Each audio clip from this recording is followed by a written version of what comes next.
বিৰোধী ঐক্যৰ মিটিং ভূপেন বৰা সভাপতি হৈ থাকোঁতে আমি সপ্তাহে 10 দিনত দেখাই পায়েই থাকোঁ। লিলি হোটেলত লগ পায় আৰু লিলি হোটেলত চাহ জলপান খাই নিজৰ ভিতৰতে কথা পাতে, আকৌ ওলাই আহি নিজৰ ভিতৰতে কাজিয়া পেচাল।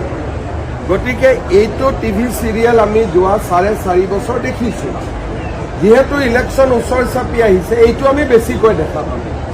লিলি হোটেলত আহিব, যাব, চাহ খাব, গালি দিব, আকৌ সাৱতা-সাৱতি কৰিব।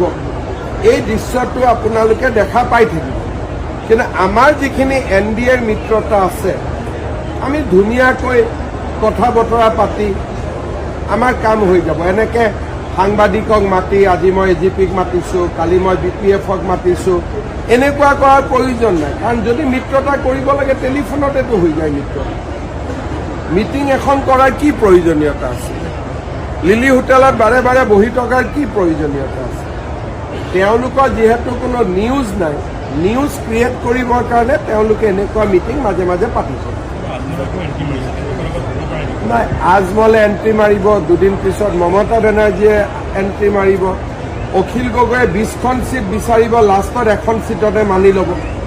লুৰিণজ্যোতি গগৈয়ে 15খন চিট মাঙিব, লাষ্টত 3টা চিটত মানি ল'ব। মই চিটকেইটাৰ নামো কৈ দিব পাৰোঁ আগতীয়াকৈ। এতিয়া মাঙিব 14টা, কিন্তু মানি ল'ব 3টা।